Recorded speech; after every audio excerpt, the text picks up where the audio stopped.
బీసీలకు రిజర్వేషన్ ఇస్తా అని చెప్పింది రేవంత్ రెడ్డి. ఆ బీసీలకు రిజర్వేషన్ ఎట్లా దక్కుతుంది, గంతగానం ఎట్లా ఇస్తారు, ఎట్లా పడితే అట్లా పోతారా, వేరేటోళ్ళకి అన్యాయం జరుగుతుంది. 69% వరకు పోవడం అనేది ఎక్కడ మరి అది అసాధ్యమైనటువంటి విషయం. 50% మించొద్దు అని చెప్పి సుప్రీంకోర్టు తీర్పు ఉంది కదా, ఆ ప్రకారంగా అసలు రాజ్యాంగంలో వెసులుబాటు లేదు కదా అని చెప్పి పిటిషన్ వేసింది మాధవరెడ్డి. మన కోసానికి ఇలా విచారణ చేపడుతుంది జస్టిస్ విజయసేన్ రెడ్డి. ఇక ప్రభుత్వం తరపున కొట్లాడుతూ కరెక్టే, ఖచ్చితంగా వాళ్ళకి ఇవ్వాల్సిందే అని చెప్పి మాట్లాడుతుంది రెడ్డి సుదర్శన్ రెడ్డి.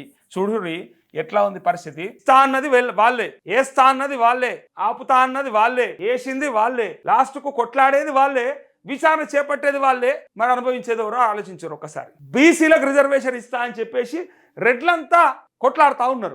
దీన్ని వేరే రకంగా తీసుకుంటే వేరే ఉంటుంది. అట్లెట్లా వాళ్ళంతా ఒకటైరు కాబట్టి మనకు రిజర్వేషన్లు వస్తలేవని అనేటోళ్ళు ఒక పక్కకి. అయితే నేనేమంటా ఉన్నంటే ఆ రెడ్లనే ఒకళ్ళు కావాలంటారు, ఒకళ్ళు ఆపుతామంటారు, ఒకళ్ళు ఇద్దామంటారు, ఒకళ్ళు ఇవ్వకూడదు అంటారు. చివరికి మన బతుకులు, మన జీవితం అంతా కూడా, మన తలరాత అంతా కూడా మార్చేది రెడ్లు అనేది ఇక్కడ చూడరు. లెజిస్లేచర్ల వాళ్ళే, రాజకీయాలలో వాళ్ళే, కోర్టులలో వాళ్ళే, ప్రభుత్వంలో వాళ్ళే. చూడుర్రి అందరూ కలిసి బీసీలకు రిజర్వేషన్ ఇస్తా అని చెప్పారు. ఇది ఎట్లుంటదంటే బాగా ధనవంతుడు వచ్చి ఈ పేదల కోసానికి నేను ఏమన్నా చేస్తా, ఈ పేదల అభివృద్ధి కోసం మనం జీవితమైన దారబోస్తా, వీళ్ళని పైకి తెస్తా, వీళ్ళ అభ్యున్నతి కోసం, వీళ్ళ అభివృద్ధి కోసం నేను పాటు పడతా అని చెప్పినట్టు ఉంటది. గంతే, అర్థమైంది కదా. ఇక బాగా డబ్బులున్న ఒక మిలీనియర్ వచ్చి పేద గుడిచెలు ఉన్నటువంటి ఒక పేదోని కోసం మాట్లాడినట్టు ఉంటది.